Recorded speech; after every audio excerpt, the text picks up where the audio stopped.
नमस्कार मित्रों, मैं हूं डॉक्टर वात्सल्य शर्मा और मेरे YouTube चैनल डॉक्टर वात्सल्याज़ होम्योपैथी में आपका स्वागत है। आज मैं आपको एक्जिमा और उसके होम्योपैथिक उपचार के बारे में बताने जा रहा हूं। यदि आपको मेरा वीडियो पसंद आए तो कृपया लाइक, शेयर और सब्सक्राइब अवश्य करें।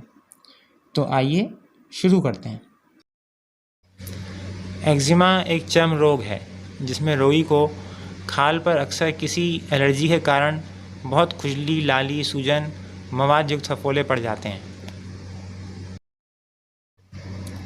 एलर्जी अपने आसपास किसी भी सामान्य वस्तु जैसे cosmetic, lipstick, cream, hair dye, जूते, मोजे, दस्ताने, पर्स, हैंडबैग, हाथ घड़ी, साबुन, डिटर्जेंट, मलहम आदि से हो सकती है। और ऐसे रोग जिनमें एलर्जी होती हो, जैसे एलर्जी जन्य रोग होते हैं, ऐसा कोई इतिहास हो, जैसे दमा है, ब्रोंकाइटिस है, अर्टिकेरिया है, जुकाम आदि, इन रोगियों में अक्सर यह रोग क्रॉनिक हो जाता है।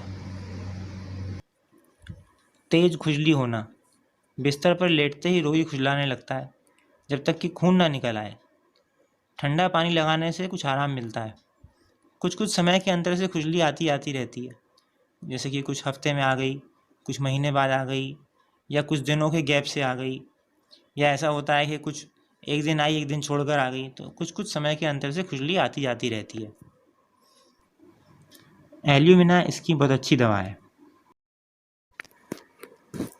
खुजलाने से व गर्म पानी लगने से खुजली बढ़ जाती हो, यदि खुजली ऐसी है कि खुजलाया या उसमें गर्म पानी लगा, जैसे नहाते समय लग गया या कुछ हुआ, तो खुजली बढ़ जाती है, तो इसकी दवा है एनाकार्डियम।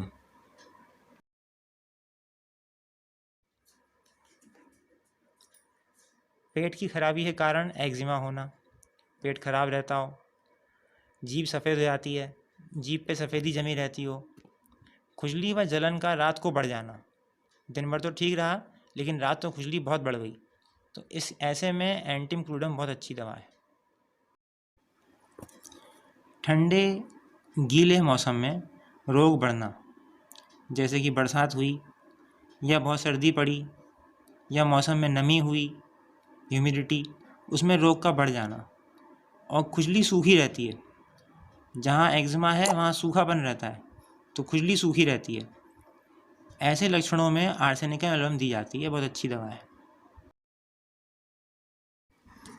एक्जिमा में मवाद पड़ना, पक जाना, पानी जैसा पारदर्शी गीला चिपचिपा पदार्थ निकलना, जैसा पानी होता है ऐसा पारदर्शी गीला चिपचिपा पदार्थ निकलना, मासिक धर्म के पहले व बाद में, गर्मी में व रात को कष्ट बढ़ना, गर्मियों में या गर्मी होने पर कमरे में गर्मी है, रात के समय कष्ट बढ़ जाता है, लेकिन अगर उसे ढक लेते हैं तो उससे आराम मिलता है। एक्जिमा को जहाँ पे एक्जिमा है उसे ढक लीजिए, उसमें आराम मिलता है। तो इन लक्षणों में ग्रेफाइटिस काफ़ी काम आती है, बहुत अच्छी दवा है।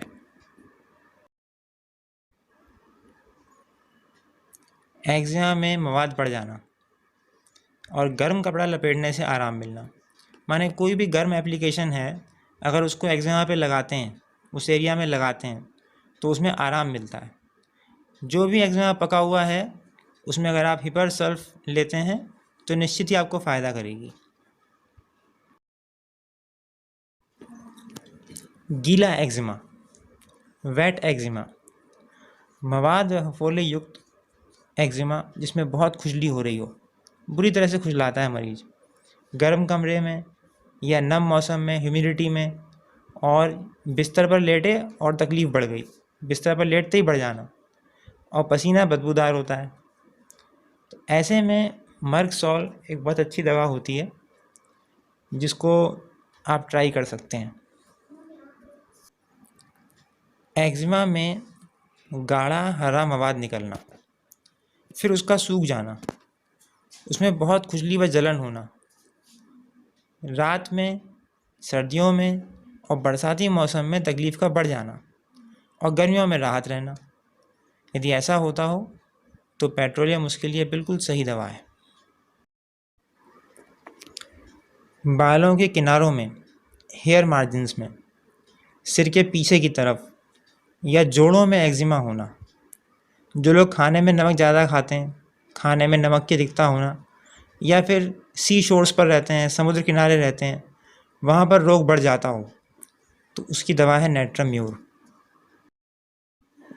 एक्जिमा में लाली और सूजन हो, ऐसा एक्जिमा लाल सूजन लिए हुए त्वचा होती है, बाद में पपड़ी छूटती है। ठंडे गीले नम मौसम में वह रात को खुजली बढ़ जाती है, तथा गर्म मौसम में और कुछ गर्म लगाने से, कोई गर्म एप्लीकेशन लगाते हैं जैसे ये कुछ सिकाई सी करना, उससे आराम मिलता है। यदि ऐसा होता है तो रस्टॉक्स उसकी बहुत अच्छी दवा है। अधिकांशतः घुटने में, कोहनी में व हाथ में, पैर में एक्जिमा होना।